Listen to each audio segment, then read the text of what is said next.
Welcome to the absolute scrum fest that is the new Skoda Vision O, or as we will probably be calling it in a few years from now, the new electric Skoda Octavia. This is going to be busy. There's going to be elbows. There's going to be people in the shot. So let's have a little look around. Welcome to Nobby on Cars. Škoda CEO Klaus Zellmer has just introduced the media tonight to this vehicle.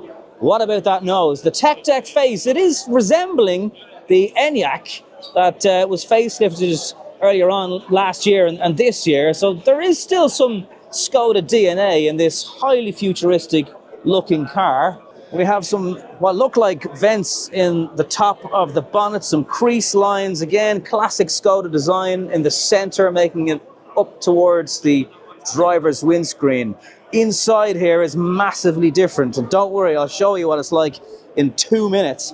Coming down here, Škoda aero wheels. Now normally with Škoda aero wheels you can pull off certain parts. I don't know if that's going to be possible on this designer wheel, but again, what will the finished product look like? Some nice sharp lines in the vehicle. I love this cutout of the rear light.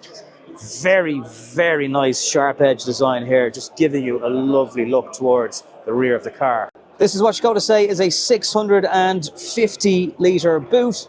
Doesn't really look like it as we're eyeballing it. Does this area lift up? No, of course not, but there's little hooks to give you an indication of what it might be like. Your charging cables will be able to be stored here. There's talk of a fridge even going into the back of the car. How cool would that be for your family road trips if you're a cyclist? Yeah, I need to see how this would actually work out in real life, because obviously Skoda are famous for their boots. You can imagine depth in that, adding more space to give you that total 650 litres. What about this? Some more simply clever carry-on. That could be a bin for storing items when you're on the move. You've had a picnic, you've got wrappers, you've got your recyclable bottles that you want to bring home to get your few quid back for them. You shove them in there. Now let me know what you think of the rear. Again, nothing we've seen before from Skoda. I love how this glass window projects itself out really, really far to add this 650 litre boot space.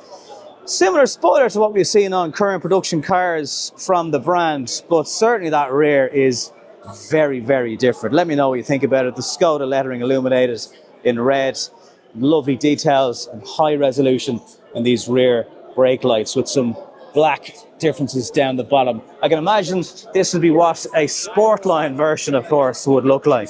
Skoda made a lot of noise today about the headrests. They remind me of recycled fishing nets, of course. Will they make it into the production version of the car? That is the big question. Take a look around at the inside, though. Very, very different to what we've come to expect. So the driver instruments completely gone in this car now. They have been replaced by this bar that goes right across the front. Tesla fans will probably love this because they're well used to it, but Skoda fans, how do you feel about a screen that is now in portrait mode? A lot of physical buttons have left the interior. This is obviously, a prototype car, but still, how would you feel about that? Bit of a speaker down here.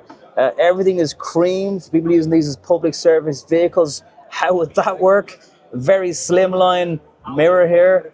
Glass panoramic roof. This is kind of a closer view now of the headrests and the materials that are recycled in here.